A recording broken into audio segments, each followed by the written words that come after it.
how can I eradicate air potatoes? They are taking over my backyard. And this is Mary from Kissimmee, Florida. She says she sprayed and collected the dropped potatoes, but she feels like she's fighting a losing battle. The vines are now climbing trees and engulfing the electrical wires. So Celeste, yes, can we help Mary out?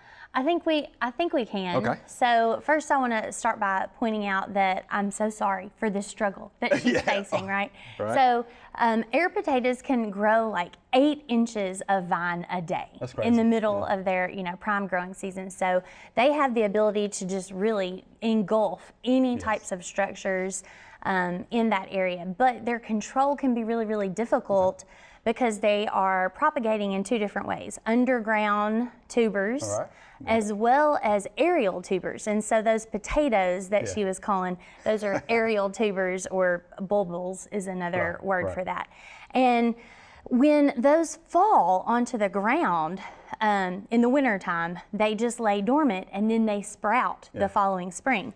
So it is a real struggle. Even if you're pulling up the vines that you see growing in that current year, if you don't pick up every single one of those aerial tubers, potatoes that fell on the ground, that is serving as another, another chance for those to just resprout and cause the problem all over again.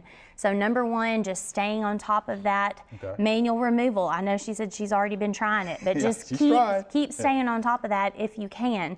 And then if she needs to resort to some herbicides to help in this battle, if you will, glyphosate and triclopyr are 2 like non-selective active ingredients that are labeled for control of that particular plant. Of course, always follow your product labels, but definitely those products could help her in the battle. And I think timing of application is what's going to be most crucial for this.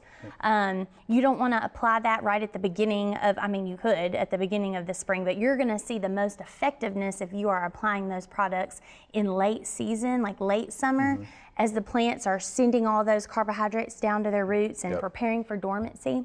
I think that she could, that could be another tool that she adds to the toolbox. It's not going to be a cure-all. Doing it one time isn't going to solve the problem, because you could still have those air potatoes laying all over the ground with potential to resprout every year. But just staying on top of it for several years in a row can help you knock it back. Be persistent. Yeah, I don't think there's not a magic solution for that one. I don't think so either. And you might have to do a combination of both. Yeah, yes, that's what I said. I just like to use all of those tools that are in your toolbox. No, there's no reason that we need to ever really limit ourselves to one. We need to look at all of those control eradication options for sure. And watch the wires. Yeah, be careful. I wouldn't have somebody else, cut those. Not try to cut those. I would want to pull it down from the wire. Electrical wires. Definitely. No. Stay away from the wires. But what you could do is you could take your pruning shears and at about chest height, go around the pole where it's going up and cut. Yeah. Cut it. I do this with ground ivy and also kudzu. Yeah, kudzu. Trim it and cut it, and where you cut it, as with all pruning, that initiates growth. You get a flush of growth there.